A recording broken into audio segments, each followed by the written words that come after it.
তরমুজ খেয়ে নিশ্চয়ই এইভাবে তরমুজের খোসাগুলো ফেলে দেন, এবার থেকে আর ফেলবেন না। এইভাবে রান্না করে খেলে দারুণ লাগে। এই যে আমি তরমুজের খোসাগুলো কেটে নিয়েছি, কথা না বাড়িয়ে এবার রান্নার কাজে লেগে পড়ি। এই যে তরমুজের খোসাগুলো ছাড়িয়ে ধুয়ে ভালো করে সেদ্ধ করতে বসিয়ে দিয়েছি। 5 মিনিট মতন সেদ্ধ করব। তো এর মধ্যে সেদ্ধর সময় অল্প করে নুন দিয়ে দিচ্ছি। তো আমি প্রথমেই বলে দিই, কিন্তু একদমই নরম হবে না।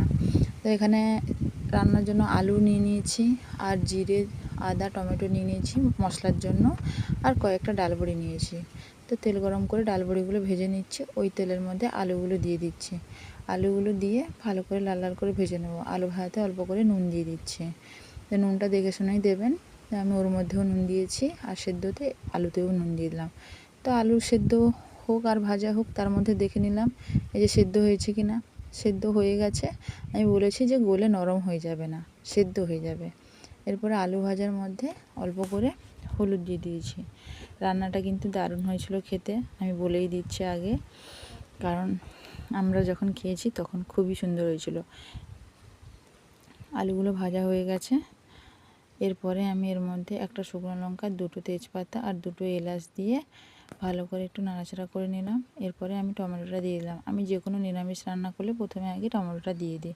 টমেটোটা দিয়ে আমি এবার আদা জিরে বাটাটা দিয়ে দিলাম। আদা জিরে বাটাটা দিয়ে ভালো করে মশলাটাকে অল্প করে আঁচে কষিয়ে নেব। কারণ হয়তো 1 মিনিটের রান্না, কিন্তু মশলা কষানো হচ্ছে বড় কাজ। তো রান্নাটা দেখতে 1 মিনিট লাগে, কিন্তু অনেকক্ষণই টাইম লাগে। এখানে কথা বলতে বলতে আমি নুন আর এর মধ্যে নুন, হলুদ আর লঙ্কার গুঁড়ো দিয়ে দিয়েছি। এরপরে আমি একটু জল দিয়ে ভালো করে নাড়াচাড়া করে নিচ্ছি। এবার সেদ্ধ করে রাখা ওই তরমুজের খোসাটাকে আমি দিয়ে দিলাম। দিয়ে ভালো করে মশলাটা কষিয়ে নেব। মশলা কষানোটাই হচ্ছে মেন ব্যাপার, আমি আগেও বলেছি। এবার আলুটা দিয়ে আবার একটু ভালো করে মশলাটা কষিয়ে নিচ্ছি।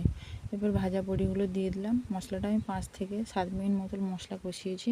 কষানোর পরে একটু গরম জল করে আমি দিয়ে দিয়েছি। এই যে গরম জল দিয়ে দেওয়ার পরে নাড়াচাড়া করে একটু ফুটিয়ে নেব। ফুটিয়ে নেওয়ার পরে আমি এর মধ্যে একটু চিনি দিয়ে দেবো। চিনি দিয়ে আবার একটু নাড়াচাড়া করে এর মধ্যে আমি গরম মশলা দিয়ে দেবো।